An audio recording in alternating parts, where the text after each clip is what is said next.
Hey guys, it's Tangled Tuesday. It's Naja with Tangled Roots Research bringing you our second vlog post. So this week's topic is going to be how to start a family tree. So the root of everything that we do at Tangled Roots Research is building family trees for people.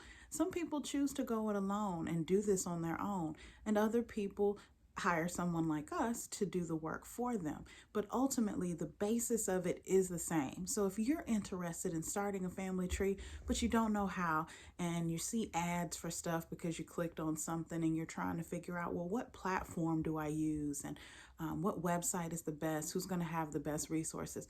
Ultimately, you don't need any of that to get started. All you need is to talk to your family. So what I would recommend is to start with you, your parents, your grandparents, your siblings, and your parents' siblings. Write all of that down. When were people born? Where were they born? If anyone is deceased, when did they pass away? If your parents are still living, they may remember their grandparents.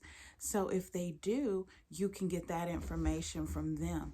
Sometimes people don't remember specific things like when someone was born. So a more effective way or a more fruitful way to ask a question like that could be, well, if they're already deceased, how old were you when they passed away? Do you remember if you were in school? Had you completed school? Were you in elementary or high school?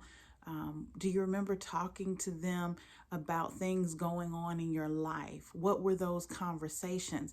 That can give an indication of how old you were, or this person that you're speaking to was at the time that someone passed, to give an approximate year, so that when you take your family tree information to a genealogist or to a website, now you have some search parameters. Those are going to be really critical, especially when you're dealing with common names: John, James, William, Thomas, Sarah, Mary, Elizabeth, Anna. All of those names are extremely common.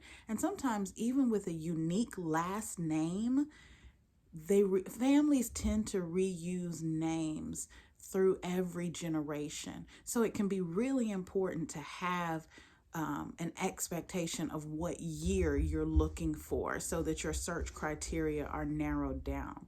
But to get your basic tree started, I would really recommend talking with your family to see what they remember, what they know, and getting the little bits and pieces you can, because even those fragments of information can help you if you decide to transition online. But you may find that just in speaking to elderly aunts, uncles, cousins, or grandparents, that you're able to build a fairly decent family tree.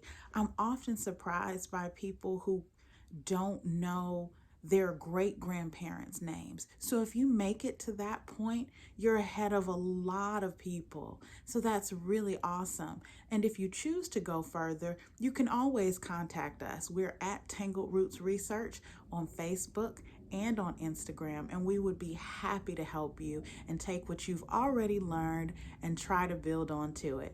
If you have any questions about how to get started in building your family tree, please reach out to us. I'd be happy to give you some suggestions. We just want everybody to know where they come from. And once you build this family tree, you can have it for generations to come, and your children's children's children will know who their ancestors were and be able to have that knowledge and appreciation for where they come from, which is such an awesome blessing to be able to pass down to them. So thanks for taking the time to hang out with me today. I'll be back next week with another topic. Please like, subscribe, follow, and if you want us to help you on your genealogy journey, reach out to us at Tangled Roots Research on Facebook or Instagram, and email tangledrootsresearch@gmail.com. We're always here and always searching. Have a great